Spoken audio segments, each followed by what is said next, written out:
Hi, welcome to Ivy's Kosher Kitchen. I am back, and I have got what I consider one of my favorite recipes. In fact, it's one of the favorites of my kids. It is called Tropical Salsa Salmon, and as my daughter says, it's fabulicious. That's how good it is, and I love it. Before I tell you about the salmon and get to the recipe, I want to say l'chaim to everybody out there as usual. I've got a nice scotch here. Baruch atah Adonai Eloheinu melech haolam, shehakol niyeh b'doro. Oh, that's good. I'm gonna save a little bit of that for later when we're all done. All right, so I have got my salmon fillet now. This is a wonderful salmon fillet, courtesy of our friends over at Whole Foods. Now, you've heard me talk about Whole Foods a lot, and you know them for their meat and their poultry, their lamb, and so on. But you don't think about them with fish. But here it is, beautiful wild Alaskan sockeye salmon. This is wild caught. There's only about 2 months out of the year, June and July, when the wild salmon runs out in Alaska. And I got to tell you, it's great. Advantages of wild salmon: no growth hormones, no antibiotics, no food coloring put in their feed so that they turn orangey and all like that.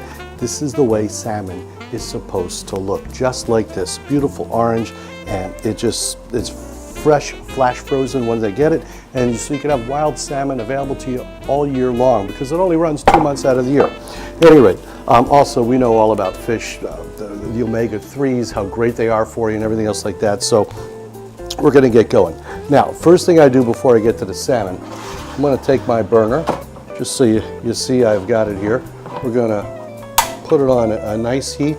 I've got my trusty cast iron skillet that's going on here. I'm going to put this aside, just let it heat up a little bit, okay? You don't have to use a cast iron skillet, by the way, on this.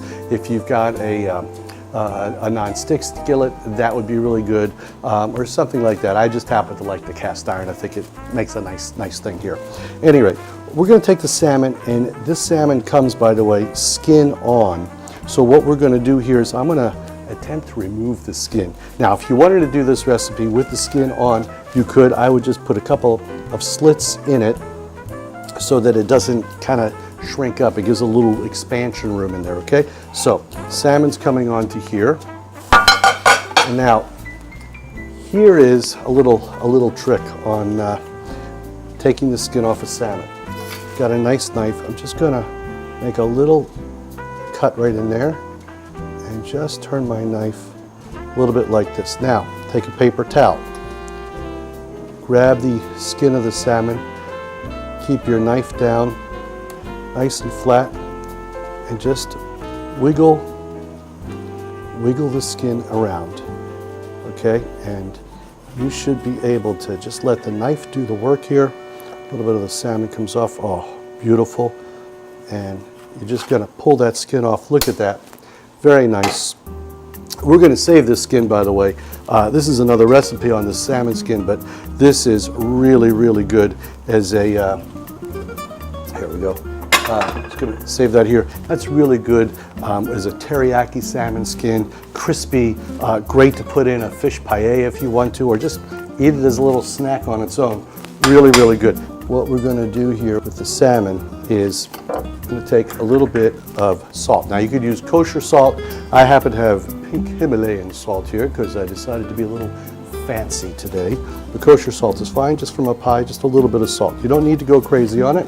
I've also got some granulated garlic. These are the only spices that we're going to put on here.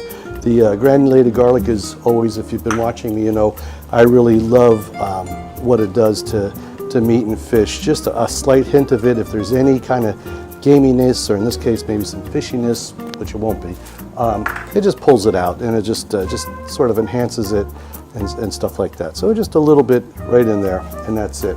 On to the side, boom, boom, boom. Just wash my hands a little bit here. Now, what I do here is I'm just going to slice this into portions. If you wanted to just cut this in half and do it that way, in fact, we'll leave this one nice and big, okay, you can as well. Now, that's all set to go. You can see my pan is smoking hot. Look at that. That's what I want, smoking hot. I've got coconut oil, extra virgin organic coconut oil. I'm going to put this right in here, okay? Why am I using coconut oil?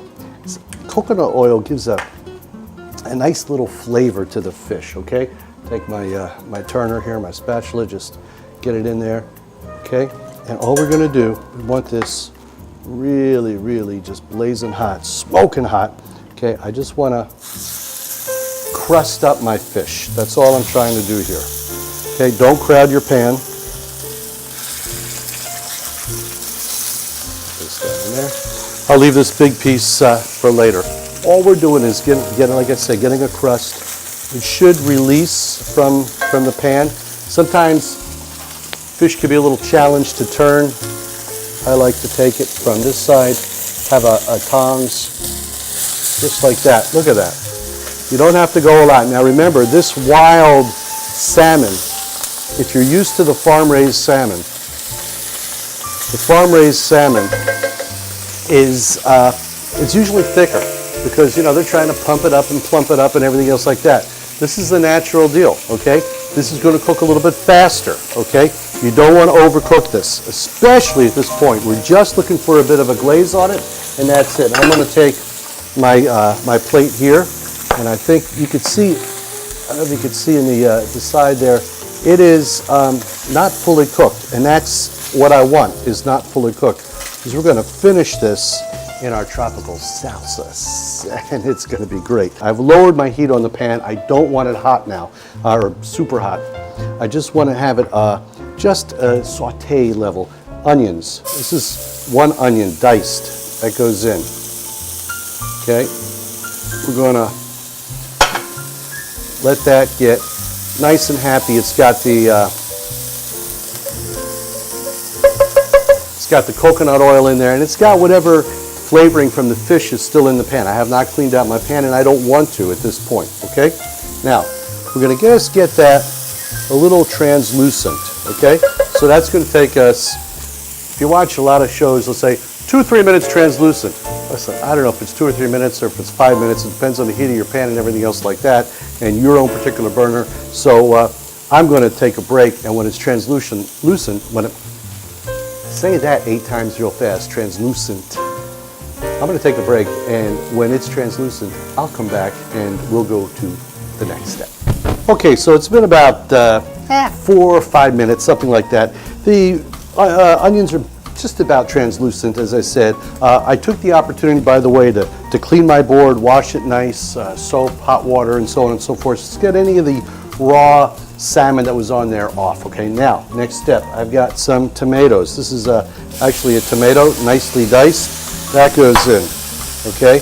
And we're gonna now start to mix this around. Now, at this point, I'm making kind of a sweeter salsa, okay? But if you wanted to kick it up with some spice, throw in some pepper, jalapeno pepper, chipotle, something like that, just to give it a little bit of a, in fact, you know what, I'll be right back. I'm just gonna do that. Okay, I got a little chipotle pepper here, just nicely smoked chipotle. Just gonna put that in there. Give it a little kick in there, okay? Surprise my kids when they dig into it and they're gonna go, what? Anyway, I'm gonna let that just go. Again, low heat. Now, what am I gonna do next? We're gonna take an orange, okay? A nice orange. Slice this in half. And the juice of the orange goes right in here, okay? You could actually use, we'll probably use 2 oranges in this, okay? Just get all that nice juice out. If you see any pits, we'll remove them. Any seeds, that is, okay? That nice orange. This is a beautiful sweet navel orange. Now, down here in Florida where I am, always easy to get some nice, nice fruit. You take a lemon, juice of 1 lemon, add this. Okay, I think you see where we're going with this. We're kind of making a tropical, sort of a mojo, but for the fish. I love this little lemon squeezer. If you don't have one of these, great kitchen gadget. Okay, you can squeeze right onto there. Extracts everything, and it's really, really nice. They have them in different sizes. The yellow ones are for lemons, but I cheat and use them for limes too. They do have a green one for limes, and guess what color the one for oranges is? That's right. See, you guys are very smart. Okay, now I'm going to take this lime. Got a lime. It's nice. This one's a little bit bigger. We're going to do the same thing. A little bit of lime juice right in here. Look at that. I love doing these dishes that are essentially one pan, because when you can just keep it to one pan, and in fact, if you're using a nice skillet like this, you could practically serve it in there as well. Okay, so now I've got that nice salsa in there. I'm gonna just crank the heat a little bit just to get some temperature into there. Okay, once we get some temperature, we're going to add our fish back in. What we want is for this fish to kind of luxuriate in this salsa to get all these flavors infused right in, okay? So it's going nice. I'm going to take my fish, just gently lay it right in here, okay? And again, we're not going for a lot of cook time. You can see this piece broke off. It's still not fully cooked right inside here. And that's exactly what we want now, because we want it to finish cooking right in this salsa and get all of this this juice right infused in there. Put that back in. Okay. Now, right to the top of the fish, I have some fresh ginger. This is a ginger root I peeled back a little bit here, and we're just gonna grate it right in here. Okay. By the way, sometimes when you buy the ginger in the store, you want the fresh ginger. It's unbelievable. But sometimes what happens is the roots maybe not so firm, but the ginger in it is still good. You know what? Throw it in your freezer. Get it frozen really nice, and then you grate it while it's frozen, and it's going to be wonderful. Okay, this ginger is just a nice touch to everything. In fact, I didn't peel this back, but I want to get a little bit more in there. So we call this rustic when you don't have everything there like that. Okay, beautiful. Okay, that's the ginger right in here, right on top of that fish. Okay, now I'm gonna set this aside momentarily so you can see here. Let's take all this. Okay, I've got a little fresh basil. Now, we're gonna do a chiffonade cut on this. If you've been watching me for any period of time and you've seen me do basil, you know what I'm gonna say next, so I'm not gonna say it. But just roll this up, just like this. This is about 10 leaves in here. Cut the stems off. And we're going to just slice. Nice thin slices. Like that. And I'll just do a little bit in here. Okay, that's it. Okay, this comes back. I'm not going to use all this basil at once, by the way. I'm going to bring our fish back in here. We're going to just take a little bit of this basil, put it in right here on top of the fish, and let that flavored basil cook in there, okay? Now, at this point, we can cover it.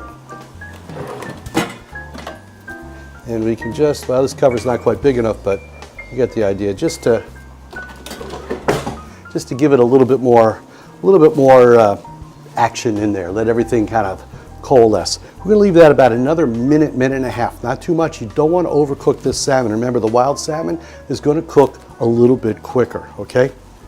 While that's doing, I want to just take a quick thank you to my friends over at Single Cask Nation for this beautiful scotch. This is a Glen Elgin single malt, 18 years, and I got to tell you, it's they say at 18 you become mature, and this is very mature. So, I'm going to save it for later because I don't want to get a little too.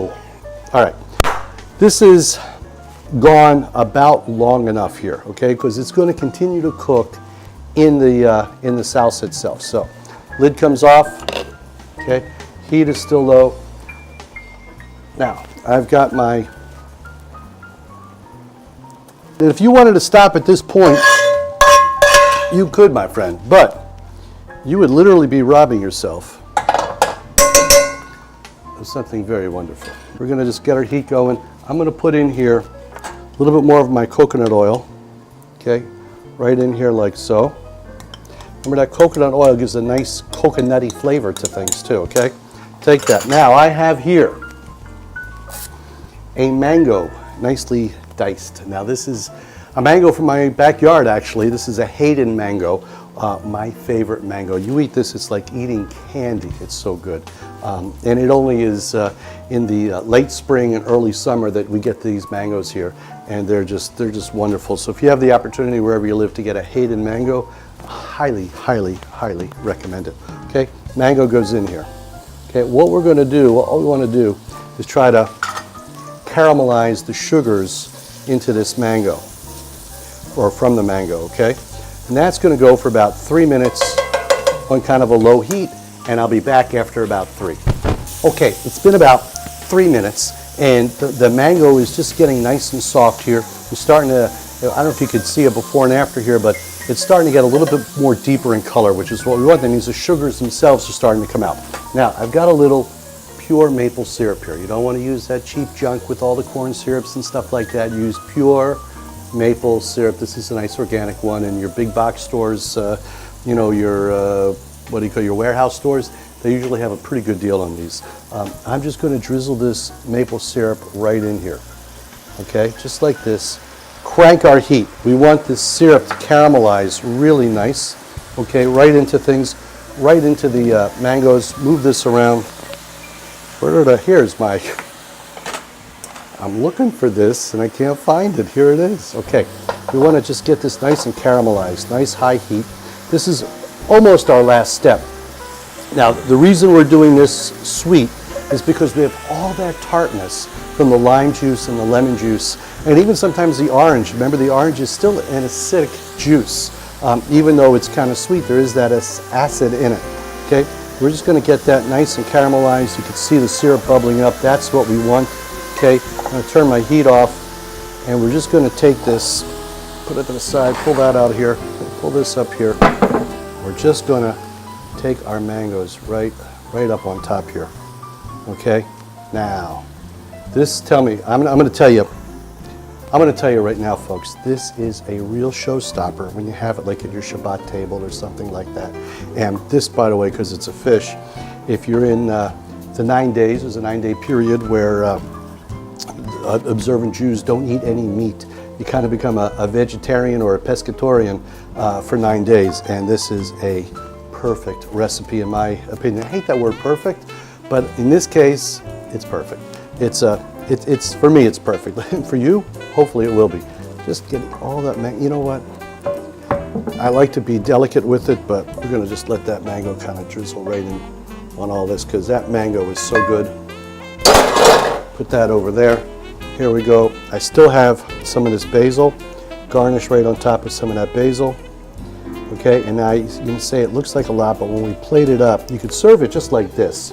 Okay, and you could just take a nice chunk, put of salmon, put things on it, and it just really, really, really is nice. So take a look at the plating I have for this. I think you're going to love this dish. It's really, really good. I want to again thank our friends over at Whole Foods for this beautiful wild-caught Alaskan sockeye salmon that just is probably one of the healthiest things in the world for you, with all the omega-3s and stuff like that, and no GMOs at all, no food coloring added to their food to make them, you know, pink and orange and this and that. This is the real deal of salmon. And by the way, this salmon is very sustainable. It's a small family operation that goes out and catches the salmon in the waters off of Alaska, in Bristol Bay actually, and they immediately flash freeze it and send it over to the folks over at Whole Foods. What we do is order it about every month. We order a couple of fillets in from Whole Foods, and